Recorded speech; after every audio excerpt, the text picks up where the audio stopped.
اعوذ باللہ من الشیطان الرجیم بسم اللہ الرحمن الرحیم اللہم صلی علی محمد وعلی آل محمد کما صلیت علی ابراہیم وعلی آل ابراہیم انک حمید مجید اللہم بارک علی محمد وعلی آل محمد کما بارکت علی ابراہیم وعلی آل ابراہیم انک حمید مجید۔ حضرت ابراہیم علیہ السلام حضرت نوح علیہ السلام سے 2040 سال بعد نمرود بن کنعان کے دور حکومت میں کوفہ یعنی عراق کے نواح میں کوساریہ نامی گاؤں کے ایک غار میں متولد ہوئے۔ آپ کی جائے ولادت کے بارے میں بعض مورخین نے بابل اور بعض نے اہواز بھی تحریر کیا ہے، لیکن میری تحقیق کے مطابق کوفہ زیادہ درست ہے۔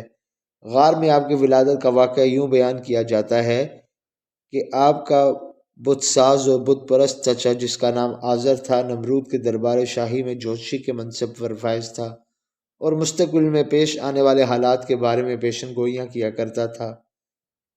ایک دن اس نے اپنے علم نجوم کے ذریعے نمرود کو یہ خبر دی کہ تیری حکومت میں ایک ایسا بچہ پیدا ہونے والا ہے جو تیری بساط الٹ کر تیری تباہی و ہلاکت کا سبب بنے گا۔ نمرود چونکہ آزر کی باتوں پر یقین و بھروسہ رکھتا تھا، اس لیے اس نے اپنی حکومت میں ہر طرف یہ منادی کرا دی کہ آج کی تاریخ سے کوئی مرد اپنی عورت کے ساتھ مقاربت نہیں کرے گا۔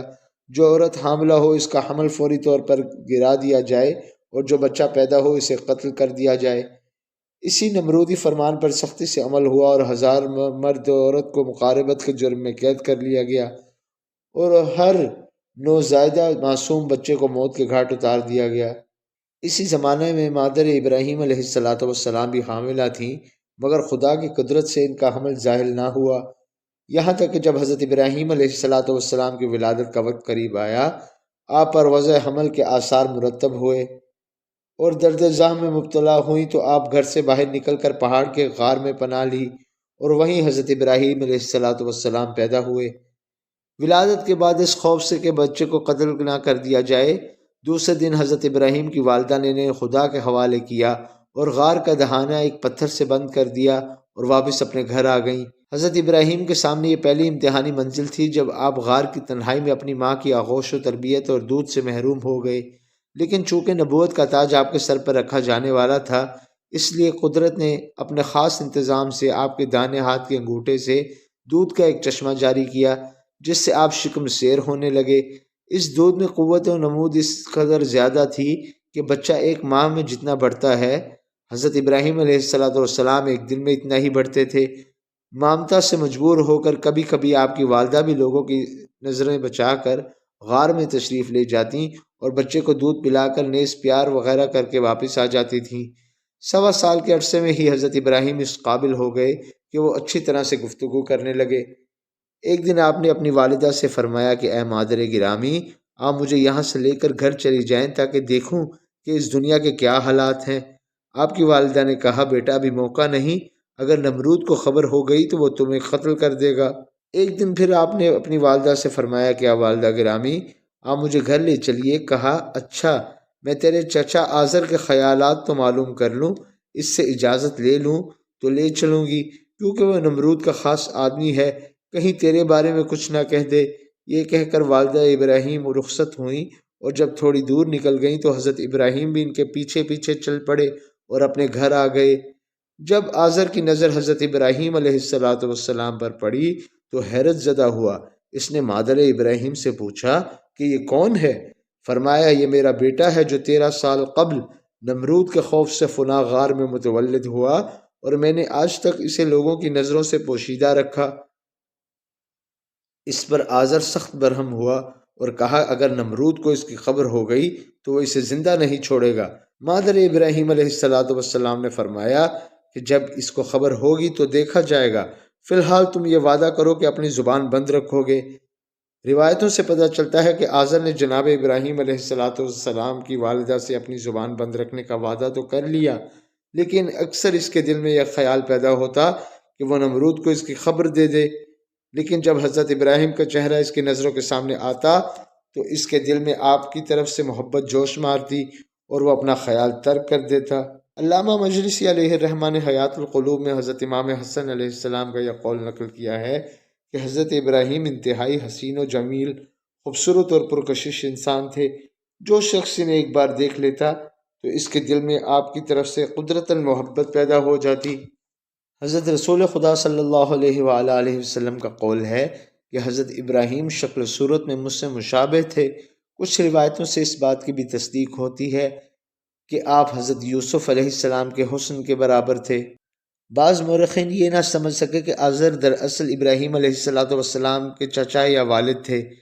چنانچہ اس ذیل میں علماء تفسیر اور تاریخ نے بڑی بڑی بحثیں کی ہیں اور آخرکار یہ نتیجہ برآمد کیا کہ آزر در حقیقت ابراہیم علیہ السلام کا چچا ہی تھا، جیسے کہ علامہ عبدالعلا نے شرح مسلم میں تحریر فرمایا ہے۔ آزر کے بارے میں صحیح قول یہ ہے کہ وہ حضرت ابراہیم علیہ السلام کا چچا تھا۔ آپ کے والد طارق تھے، کیونکہ عرب کا دستور تھا جو چچا اپنے بھتیجے کی پرورش کرتا وہ اس کا باپ کہلاتا تھا۔ اسی اصول کے تحت خدا نے بھی قرآن مجید میں فرمایا اذ قال ابراہیم لابیہ، جب ابراہیم نے اپنے آپ سے کہا، یہاں اب سے مراد چچا ہے۔ علامہ فخر الدین رازی رقم تراز ہیں کہ ہماری تحقیق کے خلاف اگر کوئی یہ کہتا ہے کہ خدا نے حضرت ابراہیم کے باپ کو بت پرست کہا تو ہمارا جواب یہ ہے کہ باپ کا لفظ چچا کے لیے بھی استعمال ہوتا ہے، جیسے کہ حضرت یعقوب کے فرزندوں نے ان سے کہا کہ ہم آپ کے معبود نیز آپ کے ابا حضرت ابراہیم، حضرت اسماعیل اور حضرت اسحاق کے معبود کی عبادت کرتے ہیں۔ اس میں حضرت یعقوب کے فرزندوں نے حضرت اسماعیل کو بھی حضرت یعقوب کا باپ کہا، حالانکہ یہ معلوم ہے کہ حضرت اسماعیل آپ کے باپ نہ تھے بلکہ چچا تھے۔ نمرود کے دربار سے وابستہ ہونے کے باوجود آزر اپنے پیشے کے لحاظ سے صنم ساز و بت تراش تھا، چنانچہ وہ بت بنایا کرتا اور اپنے بیٹوں کو دیا کرتا تھا کہ وہ بازار میں لے جا کر انہیں فروخت کر دیں۔ ایک دن حضرت ابراہیم کو بھی کچھ بت دیے اور ان سے بھی کہا کہ انہیں لے جاؤ اور انہیں بازار میں فروخت کرو۔ حضرت ابراہیم علیہ السلام نے ان بتوں کی گردنوں میں رسی باندھی اور انہیں گھسیٹتے ہوئے بازار لے گئے۔ وہاں پکار پکار کر کہنے لگے کہ بھائیو، میں ایسی چیز بیچنے لایا ہوں جو کسی کو فائدہ نہیں پہنچا سکتی اور نہ ہی اس سے کوئی نقصان کا اندیشہ ہے۔ پھر آپ ان بتوں کو پانی کے قریب لے جاتے اور ان سے کہتے کہ تمہیں پیاس لگی ہوئی ہے نا، لو یہ پانی پی لو۔ کبھی کہتے اے بتو مجھ سے کچھ باتیں کرو۔ بتوں کے ساتھ حضرت ابراہیم کا یہ برتاؤ دیکھ کر تمام بازاری ششتہ رہ گئے، اور جب آزر کو اس توہین کا حال معلوم ہوا تو وہ بھی آپے سے باہر ہو گیا اور اس نے حضرت ابراہیم کو گھر میں قید کیا اور ان کے باہر نکلنے پر پابندی عائد کر دی۔ حضرت ابراہیم علیہ السلام کے دور میں تاریخ اسلام کا آغاز۔ اسلام جو اللہ کا پسندیدہ دین ہے اور قرآنی آیات کا مجموعہ ہے، ہمیشہ سے تھا اور ہمیشہ رہے گا۔ تمام انبیاء و مرسلین کی تبلیغی کوششیں صرف اور صرف اسلام کے لیے تھیں۔ چنانچہ حضرت آدم جو پیغام لائے وہ بھی اسلام تھا، اور شیس، ادریس اور نوح علیہ السلام جس امر کی تبلیغ کرنے آئے وہ بھی اسلام تھا۔ اسی طرح جتنے انبیاء و مرسلین مبعوث ہوئے وہ سب کے سب اسلام ہی کے مبلغ تھے۔ قرآن مجید سے پتہ چلتا ہے کہ لفظ اسلام کا آغاز حضرت ابراہیم علیہ السلام کے وقت سے ہوا۔ آپ ہی نے اس دین الہی کے پیرووں کا نام سب سے پہلے مسلم رکھا، جیسا کہ ارشاد ہوا سماکم المسلمین، اور سب سے پہلے اس لقب سے موسوم ہونے والے بھی حضرت ابراہیم اور ان کے فرزند اسماعیل تھے، جنہوں نے اپنی نسل میں اس کے باقی رہنے کی دعا بھی کی، جیسا کہ قرآن مجید کا بیان ہے کہ پروردگار ہمیں اپنی بارگاہ میں مسلم قرار دے اور ہماری نسل میں بھی ایک امت قرار دے جو تیری بارگاہ میں مسلم ہو۔ اس سے صاف ظاہر ہے کہ اولاد ابراہیم میں جو لوگ نسل اسماعیل سے ہیں وہ اسلام ہی کے پیروکار سمجھے جائیں گے، کیونکہ ان کے بزرگوں کا دین یہی تھا جس کی بقا کے لیے انہوں نے دعا فرمائی۔ میرے نزدیک نسل اسحاق کا سلسلہ بھی خواہ وہ موسیٰ علیہ السلام پر مبنی ہو یا عیسیٰ علیہ السلام پر مبنی ہو، اصولی طور پر اسلام ہی سے منسلک ہے۔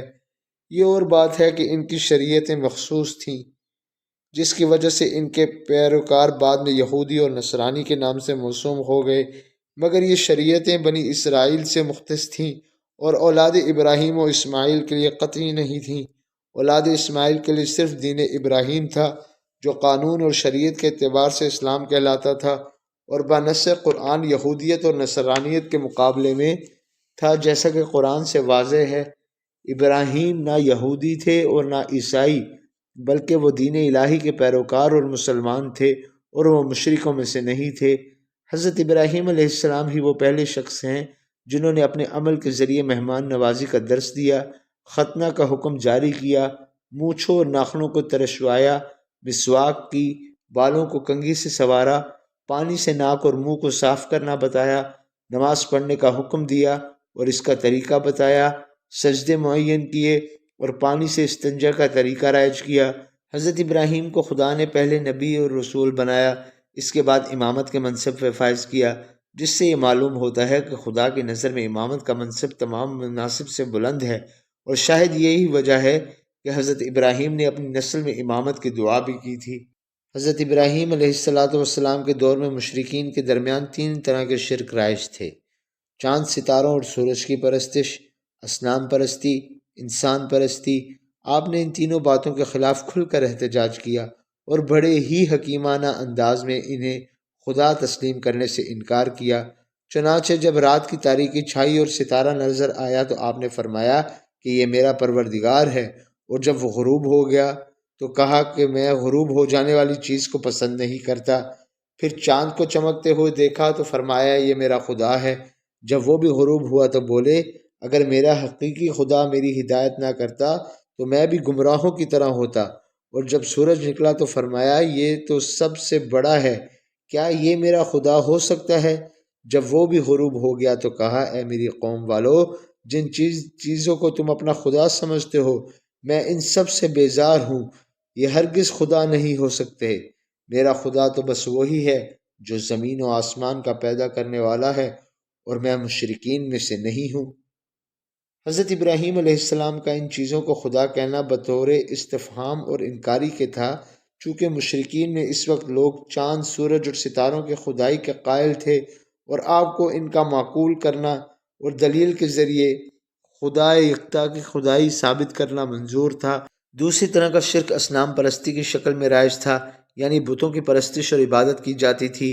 یہ وہ واضح شرک ہے جس کے مرتکب گروہ کا اصطلاحی نام مشرکین ہوا، اور یہ شرک لوگوں کے درمیان آج بھی قائم ہے۔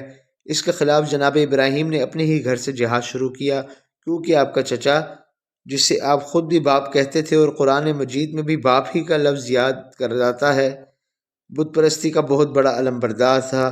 حضرت ابراہیم نے آزر کو پہلے نرم لہجے میں سمجھایا آپ ایسی چیزوں کی عبادت کیوں کرتے ہیں جو نہ سنتی ہیں، نہ دیکھتی ہیں اور نہ کوئی فائدہ پہنچا سکتی ہیں۔ یہ سلسلہ کافی دنوں تک جاری رہا، اور جب آزر پر ابراہیم علیہ السلام کے سمجھانے بجھانے کا کوئی اثر نہ ہوا تو آپ کا لہجہ بدلا اور انداز گفتگو میں تلخی پیدا ہوئی۔ چنانچہ آپ نے فرمایا تم کچھ بتوں کو اپنا خدا بنائے ہوئے ہو، میں تمہیں اور تمہاری قوم کو کھلی ہوئی گمراہی میں دیکھتا ہوں۔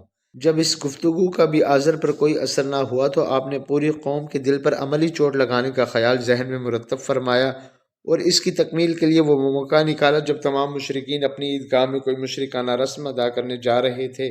آزر نے ابراہیم علیہ السلام کو بھی لے جانا چاہا، مگر آپ نے اپنی علالت کا عذر کر کے جانے سے انکار فرما دیا۔ اسی کا نام تقیہ ہے۔ اور جب سب لوگ چلے گئے تو آپ نے کھانا کھایا اور تھوڑا کھانا اپنے ساتھ لے کے مرکزی بت خانے میں داخل ہوئے، جہاں کثیر تعداد میں بت رکھے ہوئے تھے۔ چنانچہ آپ نے ایک ایک بت کے سامنے جاتے اور اسے کہتے کہ کھانا کھاؤ اور مجھ سے باتیں کرو۔ جب وہ کوئی جواب نہ دیتا تو اس کا سر، ہاتھ، پاؤں تیشے سے کاٹ دیتے۔ رفتہ رفتہ آپ نے تمام بتوں کا یہی حال کیا، اور جو سب سے بڑا بت تھا اس کے گلے میں تیشہ لٹکا کر اپنے گھر واپس آ گئے۔ جب عیدگاہ سے رسم کی ادائیگی کے بعد لوگ اپنے اپنے گھروں کو لوٹے اور بتوں کو شکستہ حالت دیکھا تو پوری قوم میں کوہرام برپا ہو گیا۔ کچھ لوگوں نے کہا یہاں ابراہیم علیہ السلام نام کا ایک نوجوان رہتا ہے جو ہمارے بتوں کو برا بلا کہتا ہے، یہ حرکت اسی کی ہو سکتی ہے۔ غرض کے کچھ لوگوں نے حضرت ابراہیم علیہ السلام کو پکڑ لیا اور نمرود کے پاس لے گئے۔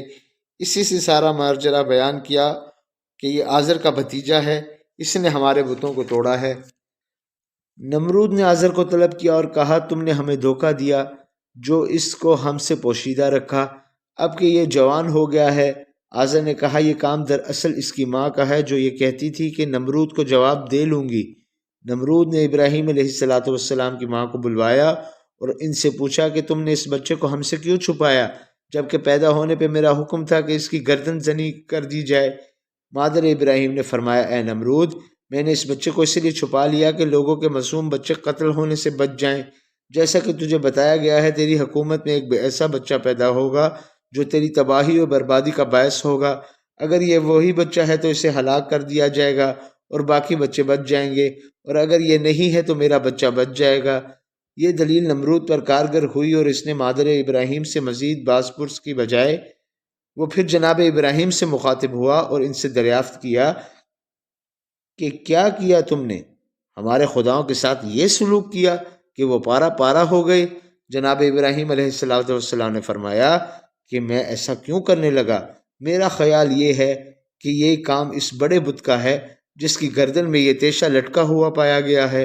اگر وہ بولتا ہے تو خود اس سے پوچھ لو۔ نمرود اس جواب پر خاموش ہو گیا کہ یہ اس کے خداؤں کی عاجزی اور بے بسی کا اظہار تھا جو ابراہیم علیہ السلام نے کیا۔ انسان پرستی کے ذیل میں نمرود اپنے آپ کو خدا کہلواتا تھا، چنانچہ حضرت ابراہیم علیہ السلام نے اس کے اس غرور کو بھی توڑ دیا۔ جب اس نے آپ سے سوال کیا کہ تم اپنا پروردگار کسے سمجھتے ہو، جواب دیا کہ میرا پروردگار تو وہ ہے جو جلاتا بھی ہے اور مارتا بھی ہے۔ نمرود نے کہا میں بھی مارتا ہوں اور جلاتا ہوں۔ اسی طرح کسی بے گناہ کی جان لے لی اور ایک ایسے شخص کی جان بخش دی جس کے لیے سزائے موت کا حکم جاری ہو چکا تھا۔ حضرت ابراہیم علیہ السلام نے کہا میرا پروردگار سورج کو مشرق سے نکالتا ہے، تم اگر خدائی کا دعویٰ کرتے ہو تو مغرب سے نکال دو۔ وہ کافر ابراہیم کی یہ بات سن کر دنگ رہ گیا اور خاموشی کے علاوہ اس سے کوئی جواب نہ بن پڑا، مگر اس کا نتیجہ یہ نکلا کہ اس کے غیظ و غضب جناب ابراہیم کے خلاف بہت بڑھ گیا اور اس نے لوگوں سے مشورہ کے بعد یہ طے کیا کہ حضرت ابراہیم علیہ السلام کو زندہ آگ میں جلا دیا جائے۔ حضرت ابراہیم علیہ السلام قید کر لیے گئے اور انہیں آگ میں جلانے کا انتظام کیا جانے لگا۔ پوری قوم نے مل کر 1 ماہ تک لکڑیاں جمع کیں اور پھر ان میں آگ دے کر اسے مشتعل کیا گیا، یہاں تک کہ شعلے بلند ہو کر آسمان سے باتیں کرنے لگے۔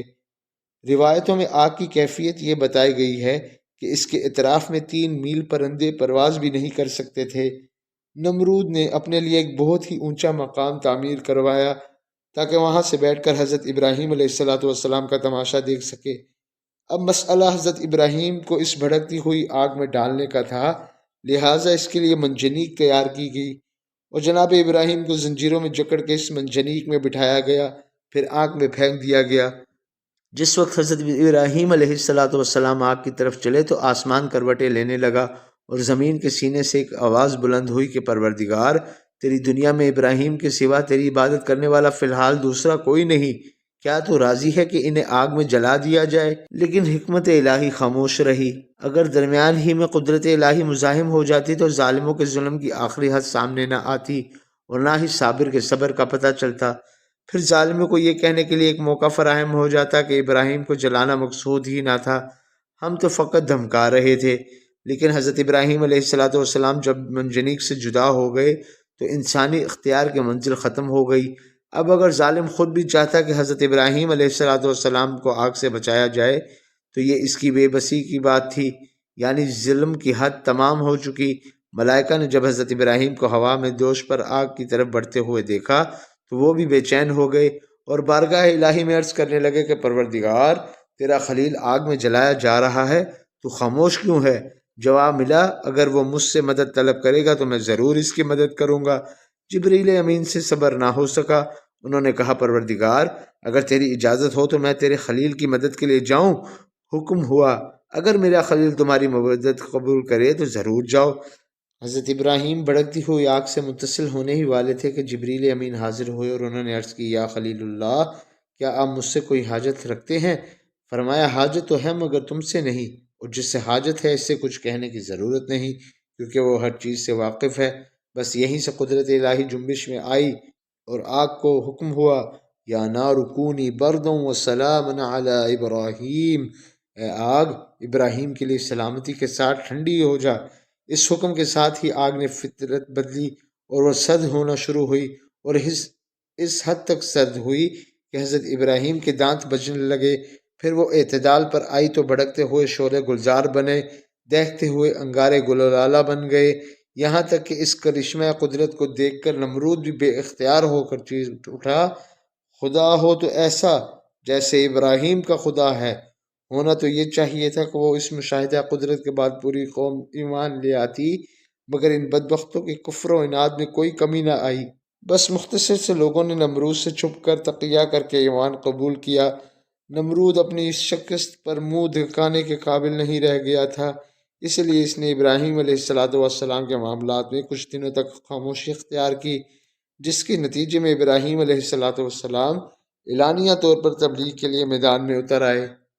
نمرود اپنی شکست و ناکامی پر 1 سال تک خاموش رہا، مگر جب اس نے دیکھا کہ حضرت ابراہیم علیہ السلام اپنے موقف پر اڑے ہوئے ہیں اور کار تبلیغ تیزی سے جاری ہے، تو وہ بدبخت جنون میں گرفتار ہوا۔ ابراہیم علیہ السلام کے خدا سے جنگ پر آمادہ ہو گیا۔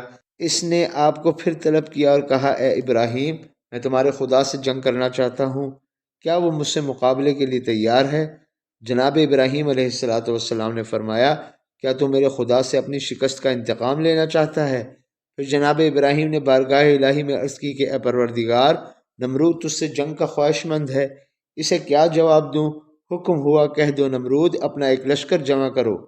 نمرود نے 6 ماہ میں لشکر اکٹھا کیا، اور جب تمام تیاریاں مکمل ہو گئیں اور وہ تیروں، کمانوں، نیزوں اور تلواروں سے لیس لشکر کو لے کر ایک میدان میں ڈٹ گیا، اور ابراہیم علیہ السلام کو بلا کر کہا، اپنے خدا سے کہو کہ وہ اپنا لشکر لے آئے۔ ابراہیم علیہ السلام نے کہا، گھبراتا کیوں ہے؟ تیری ہلاکت کے لیے میرے پروردگار کا لشکر ضرور آئے گا۔ ناگاہ مغرب کی سمت سے ایک کالی گھٹا اٹھی، جو تیزی سے آگے بڑھ کر نمرود کے ایک سپاہی سے لاکھوں کی تعداد میں مچھر لپٹ گئے اور ان کا خون چوس چوس کر سب کو کیفر کردار تک پہنچا دیا۔ ایک مچھر بعد میں آیا تھا، اسے خدا نے نمرود پر مسلط کیا، جو اس کی ناک کے رستے سے دماغ میں گھس گیا۔ چنانچہ جب وہ کاٹتا تھا تو نمرود چیخنے لگتا تھا، اور اسے ایسی سخت اذیت ہوتی تھی کہ جب تک اس کے سر پر جوتا کاری نہ ہوتی اسے چین نہیں آتا۔ یہ سلسلہ 40 سال تک جاری رہا، اور روزانہ جوتے کھاتے کھاتے آخر کار وہ اسی عذاب سے مر گیا۔